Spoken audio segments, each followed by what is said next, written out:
Oi, pessoal!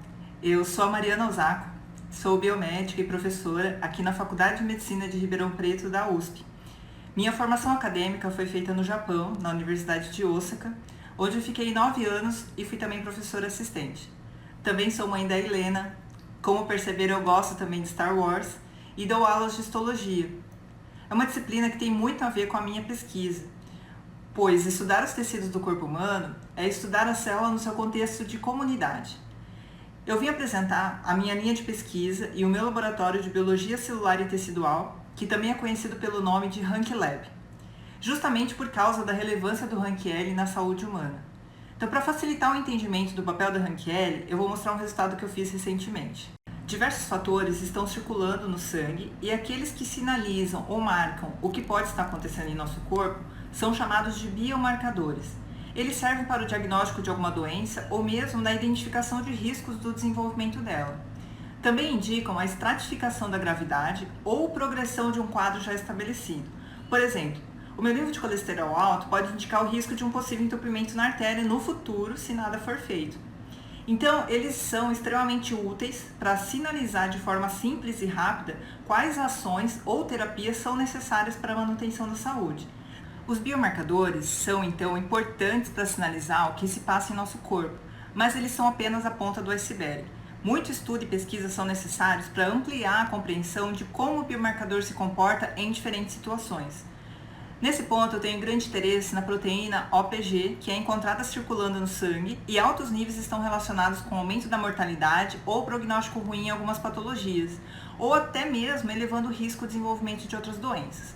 Por exemplo, pacientes com choque séptico ou isquemia cerebral, que apresentam altos níveis de OPG no momento da sua internação, têm uma maior taxa de mortalidade comparado com os pacientes que têm menor nível de OPG.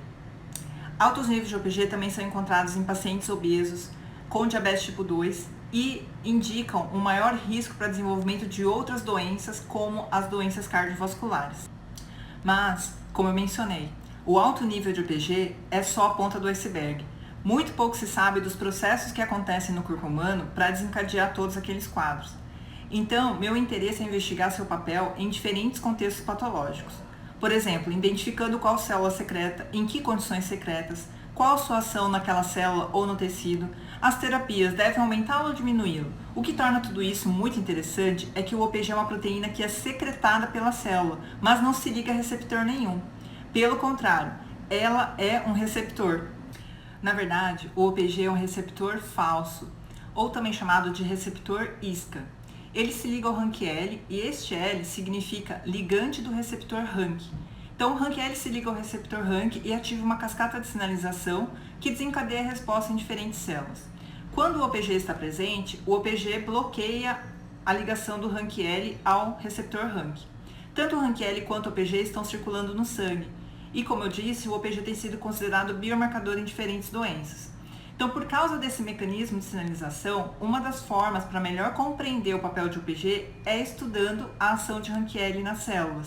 Em uma das linhas de pesquisa, nós avaliamos o papel de OPG no contexto da obesidade e seu papel no tecido adiposo, avaliando principalmente os macrófagos infiltrados lá e sua interação com os adipócitos. Esse trabalho foi desenvolvido pelo Ryerson em seu doutorado e um dos nossos achados é que RANK-L inibe a via de Toll em macrófagos e reduz a inflamação do tecido adiposo. Em outro trabalho, observamos também que RANK-L tem efeito no músculo esquelético. E aproveito para apresentar mais um aluno de doutorado aqui do laboratório.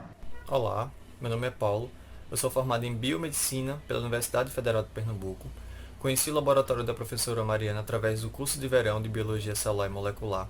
Fiz o meu mestrado sob a orientação da professora Mariana e hoje estou no terceiro ano do doutorado, que tem como tema avaliar o papel da sinalização RANK-L na dinâmica mitocondrial do tecido muscular esquelético. O time que investiga o músculo também foi reforçado pelas alunas de iniciação científica. Oi, eu sou a Madu e eu faço IC aqui no Lab desde o ano passado. Eu sou do curso de Ciências Biomédicas aqui da FMRP e o meu projeto envolve a análise do RANK-L na expressão de marcadores de biogênese mitocondrial em miotubos. Oi pessoal, eu sou a Bia, sou aluna de Ciências Biomédicas na FMRP e aluna de Iniciação Científica no laboratório da professora Mariana.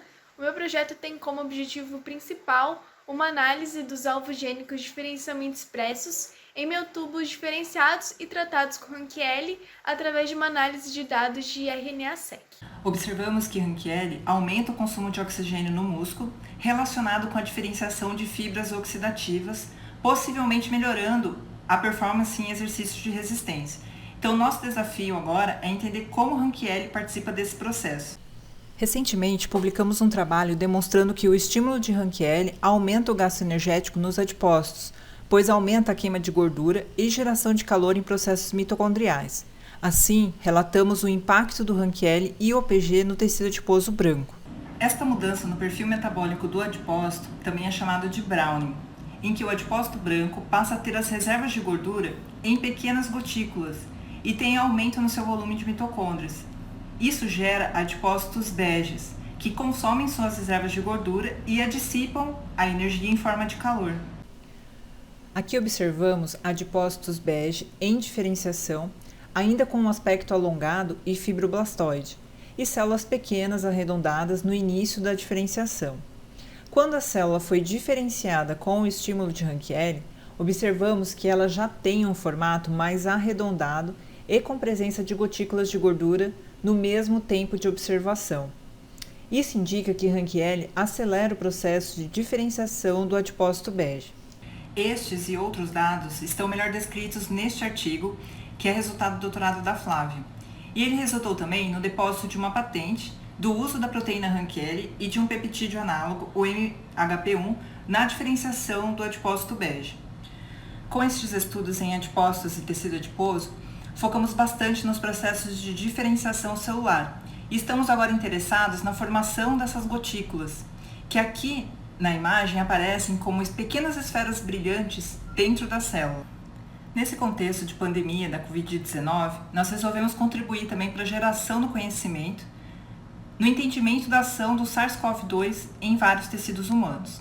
Então aproveito aqui para apresentar mais uma aluna de doutorado do laboratório, que vai falar um pouquinho mais sobre esse projeto. Oi pessoal, meu nome é Beatriz, eu sou biomédica, aluna de doutorado do programa de pós-graduação em Biologia Celular e Molecular. Desenvolvo meu trabalho no Laboratório de Biologia Celular e Tecidual sob orientação da professora Mariana.